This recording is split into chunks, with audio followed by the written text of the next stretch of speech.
Hey, what's going on, folks? We are back, sort of new venture. Instead of doing like the live content and breakdowns on Twitch, we'll probably do maybe some YouTube versions of those, or maybe do like live and then take that version and chop it up and put it on YouTube or something. I don't. Still figuring it out, but I figured we'll do a breakdown for the fight card this weekend, this Saturday, the 22nd. Decent card, not like super stacked. We'll take a look at some of those, especially the ones on the main card, kind of breeze through some of the prelims, and kind of see what we got as far as bets and outcomes, how we think they're gonna play out. But it's just a fight night card. It's not a pay-per-view. It's UFC Fight Night, Cejudo versus Song. It's up in Seattle on the old West Coast there. It's at 8 o'clock Central Time, which is kind of, I don't want to say super strange, but it's a little bit off. Usually, it seems like the free cards are usually either 6 o'clock or they're like earlier in the day. And then the pay-per-views are almost always at 9 o'clock. So I guess they're switching it up a little bit, maybe since it's on the West Coast.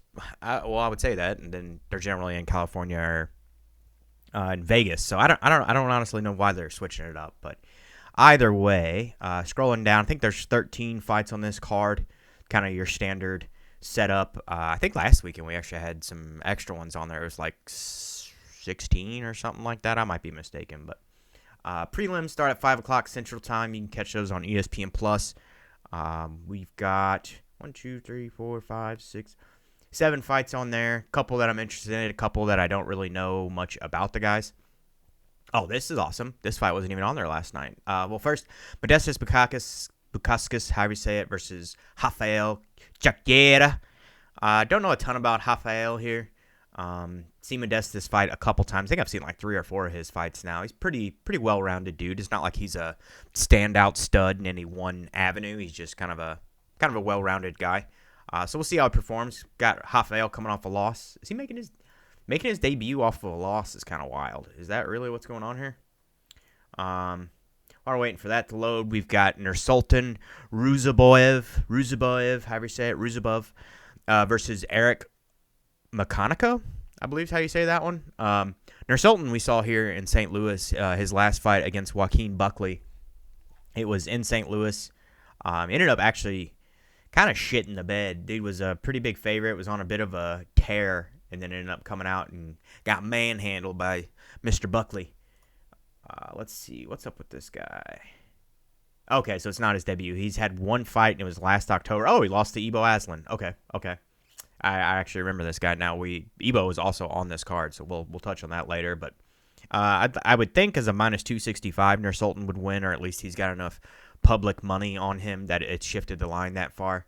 I don't know a ton about Eric Makanico if he's making his debut here. I ought to look him up. Next up, so I was just kind of breezing through this card last night, and Austin Vanderford and Nikolai Veretnikov, we're not on it yet. Austin just got signed yesterday. Let's see. Nah, I don't see it even on here yet. Just got signed yesterday or at least they announced his signing yesterday to the UFC, and threw this fight on the card very last minute. I don't know if it just was needing another fight, if it was like a numbers thing, like they're guaranteed X amount of fights with ESPN Plus that they have to put on, or if it was Dana was looking at the card and thought it was a little weak, and it was like, well, let's go ahead and throw these guys on here. I'm not real sure what the deal was with that. Eric Makanico, 34, coming off a couple wins in a row. 1, 2, 3, 4, 5. Well, I guess we'll see how he fares against Nursultan. We know Ruziboev will gas out pretty terribly.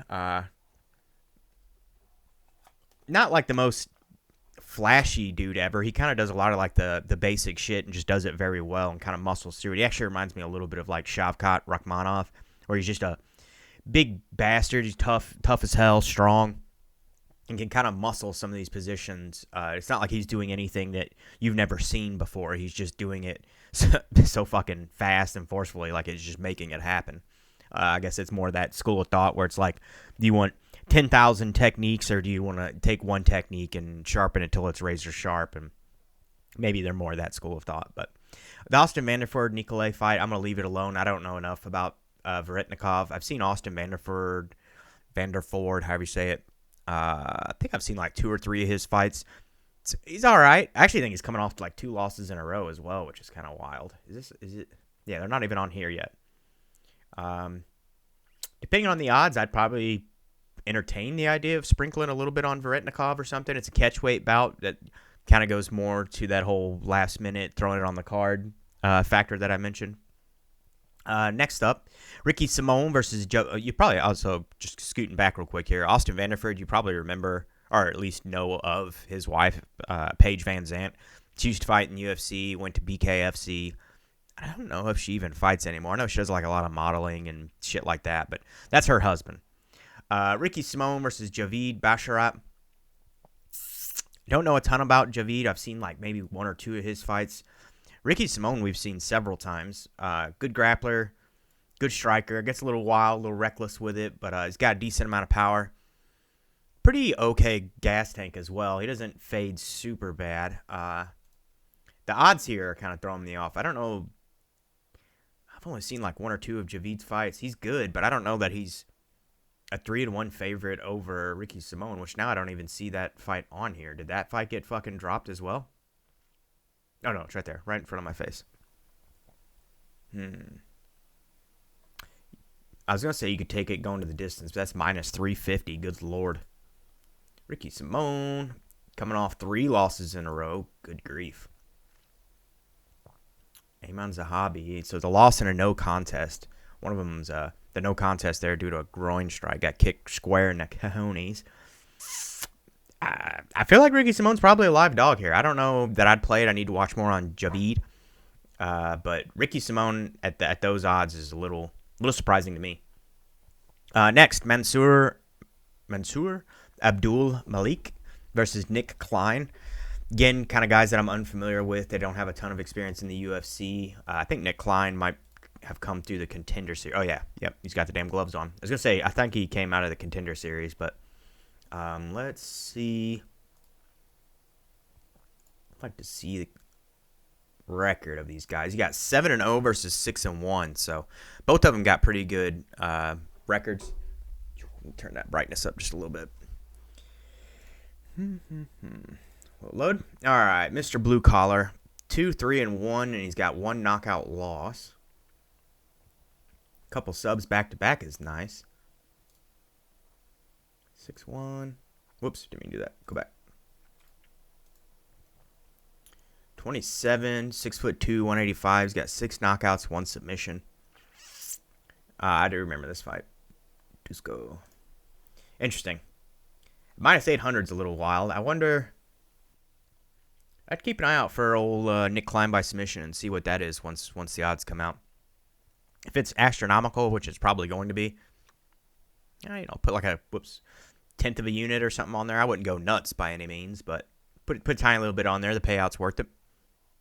Andre Touchy-Feely versus Melquizael Costa. Fun scrap. Pretty evenly matched up. I would say Feely probably is a little more slick, a little more technical. He's got a decent amount of pop in his hands. Pretty okay with the grappling, too. It seems like Feely's one of these guys when he's on, he's basically a world beater. The dude's going to smash some people. And when he's off, just seems like a step behind everybody. Melquizael, Mr. Costa there. I don't think he's doing anything like special per se. 7 knockouts, 7 submissions, 7 decisions. Yeah, so pretty well-rounded guy. Neerdenbeck, that's a decent win there. Face crank over him. KO lost to Steve Garcia. Nothing to be ashamed of. Steve Garcia is a fucking animal. I lean a little bit towards Touchy-Feely. You could take him inside the distance. 2-2 and 3. 28. Touchy-Feely is getting a little bit older, I think. He's not like old. I think he's probably early 30s, 32, something like that. Might be worth taking Feely by maybe KO or inside the distance. 34. It's a little bit older than I thought. I'd personally probably leave it alone. Those that I'm unsure of, there's something to be said for knowing when to pick your shots and pull them back off of bets when you're not confident in them. And we're talking like very confident. And this is one of those where it's like, you're unsure, you're kind of leaning a certain way. If the odds were a little more like lopsided, then it might be worth playing for the value. But I just don't see it here. I'm a little unsure. I'm leaning towards Feely, but I'm unsure. And then we have I forget what they call this now, like the premier fight or something like that, but it's basically the main event of the prelims. They kind of use that as a spot to sell pay-per-views or to get people to tune into the main card. Generally going to be a pretty exciting matchup. They're trying to, get some buzz off of it, so to speak. This is a fun matchup. Iwan Cutelaba versus Ibo Aslan, battle of the three-letter first names. Iwan Cutelaba has been around for quite a while. He's 31. I got some notes on him, actually. This was one of the first ones that we did some research on. 31 years old. Guy's aggressive. Anybody that knows him, the Hulk is a pretty fitting nickname. Pretty explosive, pretty aggressive style. Gets in there and throws some haymakers. Got a decent low kick, decent little front kick. They're not like crazy powerful kicks. It's more like he's throwing them out there to kind of get you thinking, or maybe like a speed type thing, throwing them very fast, not trying to knock you out with it per se, more get you guessing, get you confused, throw more offense at you so that he can set up the things he's actually looking for, like the big haymakers or the occasional takedown. Good wrestler. Doesn't utilize it quite as much as you would maybe like to see sometimes, especially he's got like a fairly decent background in it. I don't know, maybe he fades a little bit in fights, and I kind of wonder if that's a cardio gas tank issue. He doesn't want to go out there and expend a shitload of energy wrestling somebody and then end up fading and getting beat, which kind of has happened before. So maybe that's now in his head. Had kind of the weird scenario with Ankalaev. I think Magomed Ankalaev. Why am I second guessing his first name?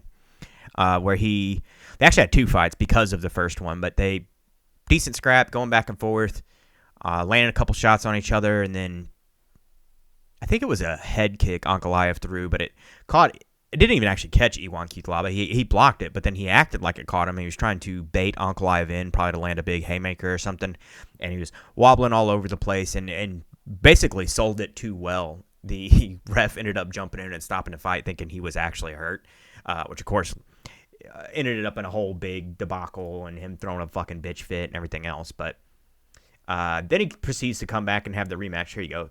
They count the one as TKO, and then he got KO'd by him as well, first round again. So surely that's still in the back of his mind. I think he's kind of stopped it a little bit with the horseplay and I don't even say horseplay, where he's trying to like bait guys in and shit. But going against a guy here in Ibo Aslan, who also fairly aggressive style. Dude's a little bit bigger than Iwan, not like a huge difference. Got a little bit of a reach advantage as well. He's got quite a few first-round stoppages. The guy is a little bit of a berserker. Kind of almost reminds me of like a Vitor Belfort or something, where it's just like 100, and we're talking early Vitor, where it's 100% offense, like blasting you all the way back against the cage, getting you up there and just fucking rocking your shit.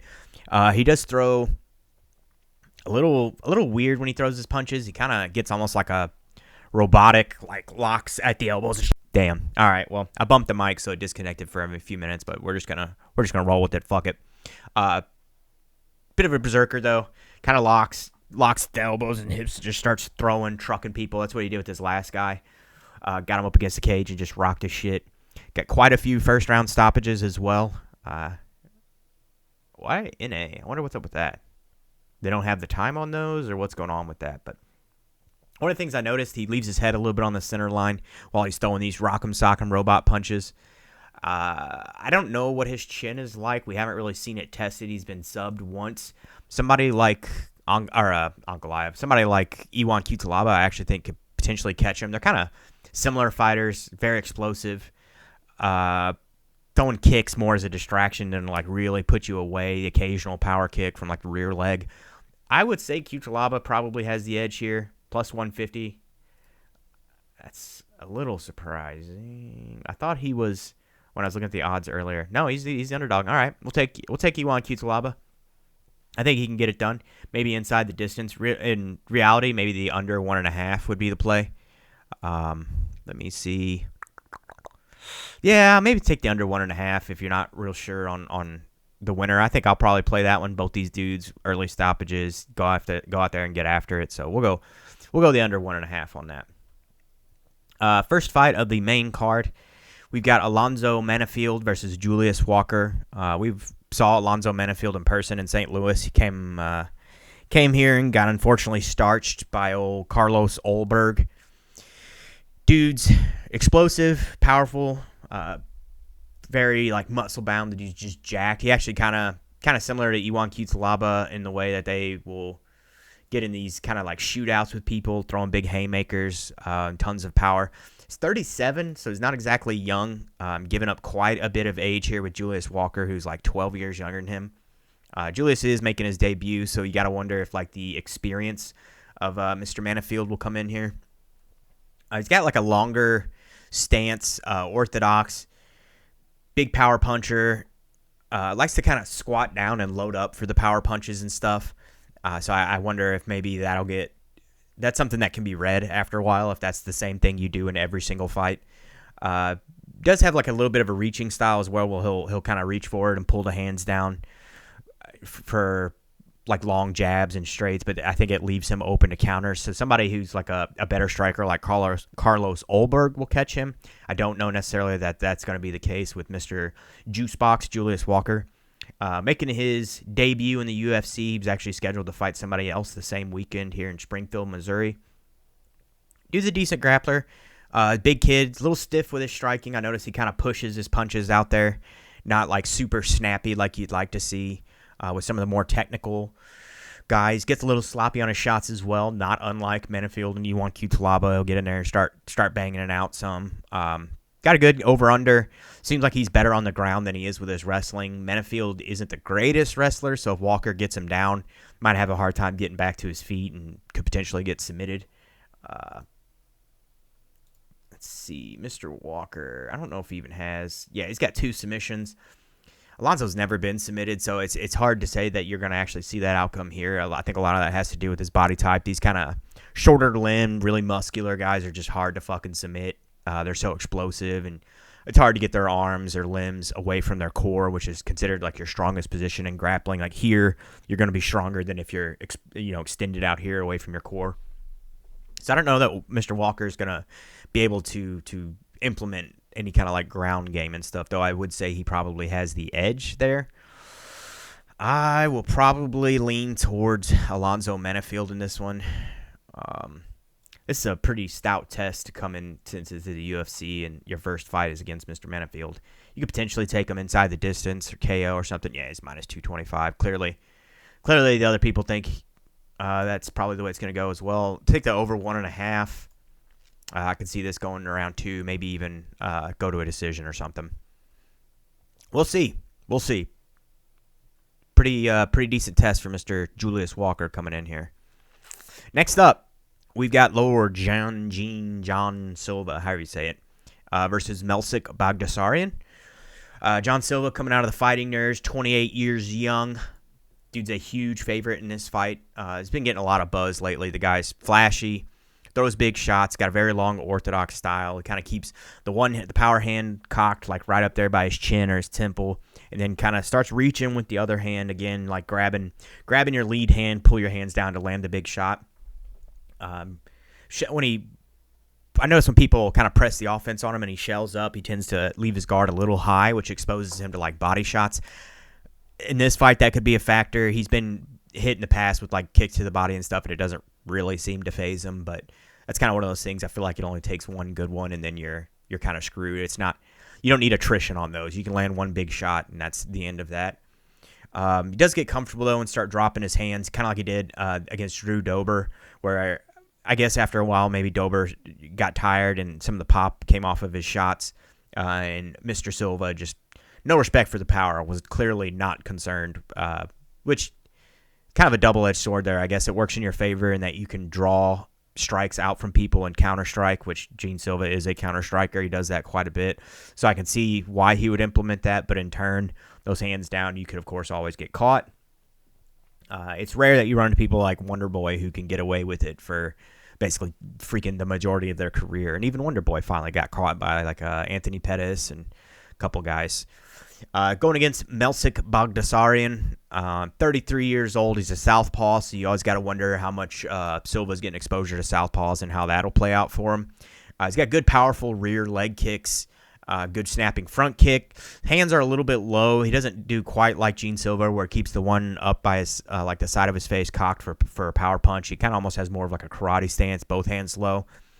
Does also like to reach with the front hand, which against a real fast guy like Gene Silva could get you countered, especially considering that that's kind of his style. Being that he's southpaw, though, it allows him to grab your lead, your jab hand, and pull that down, allowing him to offer some shots in return.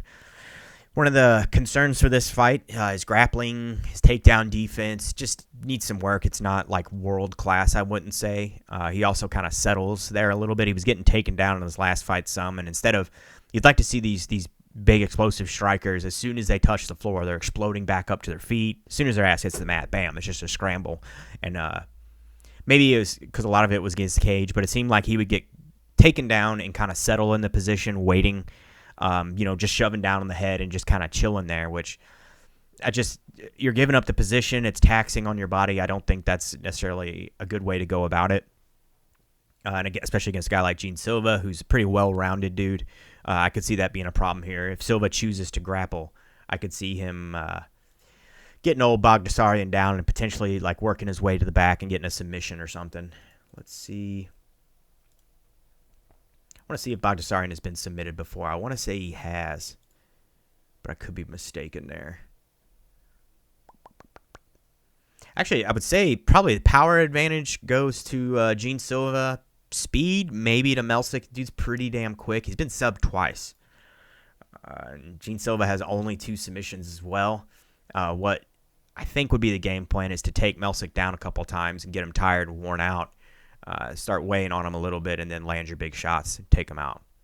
I do lean towards Silva at the odds, though. Freaking minus 575. I don't know that there's really much to play there. You could maybe take him inside the distance or something. Under 2.5, minus 145. I don't know. I'd personally probably leave it alone. There's potential for a big upset. Like you could always take Melsik, maybe put like a quarter of a unit on him or something at plus 425. Maybe take like a decision or something like that. But I do think Gene Silva is going to be the winner here. I just don't think that he should be like a 6-1 favorite. Moving on, Rob Font versus Gene Matsumoto. Didn't do a ton of research on this one. I think this is still on the card. We have so many fights that have dropped or changed on this card. It's hard to keep track of it at this point. It is still on there. Gene Matsumoto is quite a bit younger than Rob Font. Font has had some recent success derailing a lot of these newer hype trains, though. I wonder if that'll be the case here. Gene Matsumoto 16-0, Rob Font 21-8. He's 37 years old, 9 knockouts, 4 submissions, 8 decision wins. He's got 1 submission loss and 7 decision losses. That's right. Kyler Phillips was the one. The Matrix Kyler Phillips, who I was not super high on anyway, to be honest with you. 25 years old, decision win over Brad Katona, submission, guillotine choke, decision win, Well, for the odds, you might as well take the underdog, given that's kind of what he's had some success with lately, derailing these younger guys. But at 16-0, I don't know that I would honestly fuck with this one too much. Matsumoto probably should go out there and win this.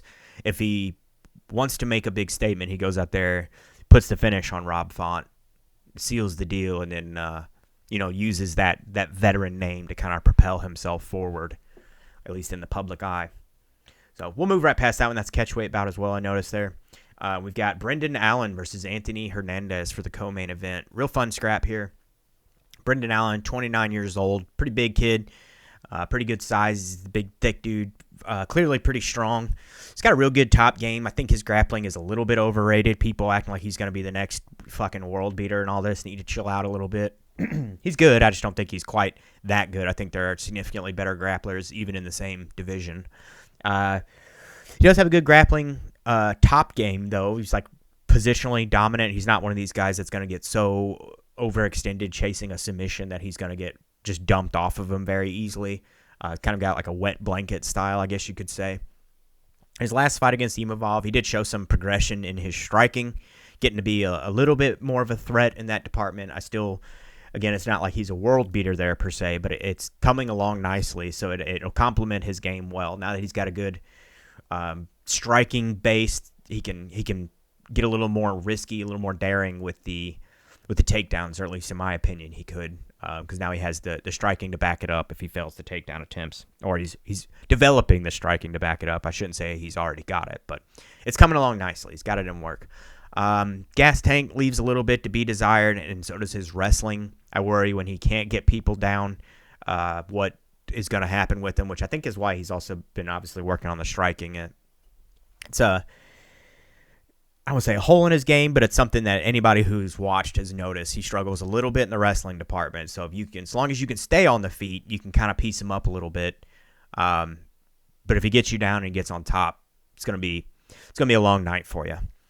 Going against the guy here in Fluffy Hernandez, who I think's a little bit older. He's only like a year or two older, but he makes up for the wrestling here where Brendan Allen is lacking. He's a good wrestler. Good at chaining his takedown attempts and scrambling. That's one of the things I think Brendan Allen maybe could work on and maybe take something from this fight is chaining the attempts. He kind of has one good takedown shot, and when that fails, then he gives up the position. Whereas Fluffy here gets into the scrambles and is willing to kind of mix it up in that department. Again, not the greatest striker on planet Earth. It's not like he's horrendous. He just gets a little sloppy with it, gets a little bit reckless and can get caught by somebody who's like a real high level grappler. I don't necessarily think Brendan Allen's going to be that guy that's going to catch him. But now that he's been working on it and he's a big kid, he's got some power, it's something to consider if he gets caught. Great gas tank. I think that's another edge that he has in this fight. One, the scrambling, two, the gas tank. If this were a 5-round fight, I would heavily lean in favor of Hernandez. Given that it's only 3, I don't think it's going to be like a huge factor, but towards the end of the second round and in the third, you could see Hernandez really start to kind of pour it on him. He's also got good composure in his Michel Pereira fight, a dude going against a dude who's very explosive and dangerous in the striking. There were moments where it was like, okay, Pereira's coming on now, he's putting it on him, and Hernandez didn't seem to panic. Stayed very composed, shelled up. Got people texting me over here.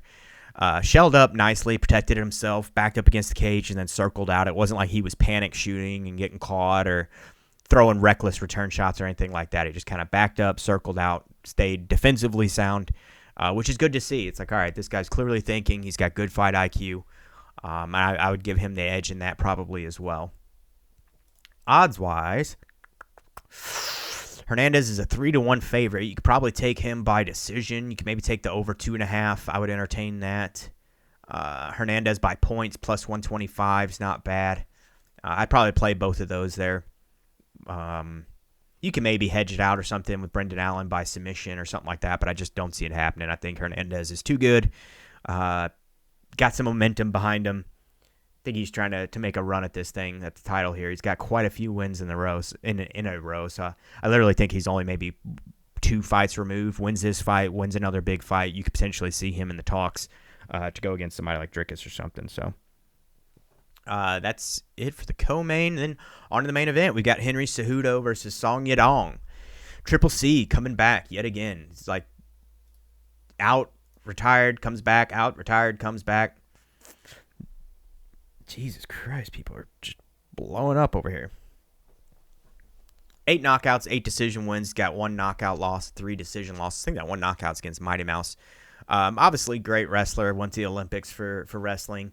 Pretty decent striker. He really worked on that towards the end of his career. Got like a karate stance kind of going, more like a bladed, very bouncy, a little upright, but with his wrestling credentials and his height, I don't really think that's a problem. The dude's not going to have much problem stuffing most people's takedowns. Now, unless your name's Marab, then it's a whole other animal. Pretty quick.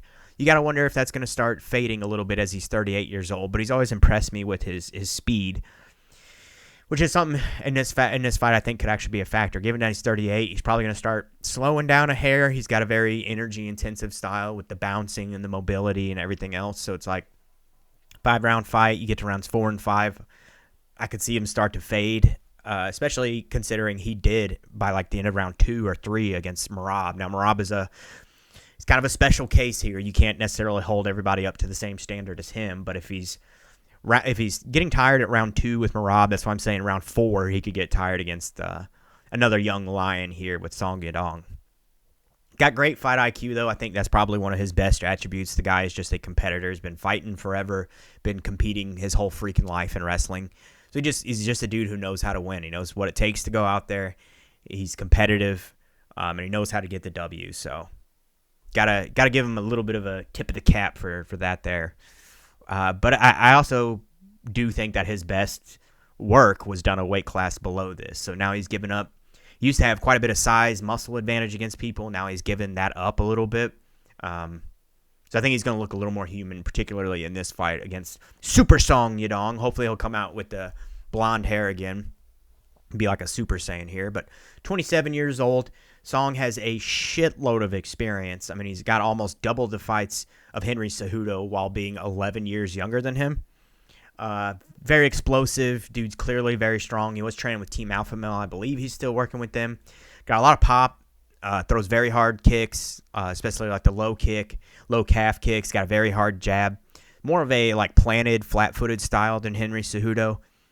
So if like Henry was younger still, early 30s, something like that, I could actually see him kind of chewing up Song Yadong from the outside, peppering him up with light shots, kicks, stuffing the takedowns, staying on his bike, so to speak, and just kind of chipping away at Song. But I think with the low kicks, the power of Song and the age difference here, and also Song is very quick.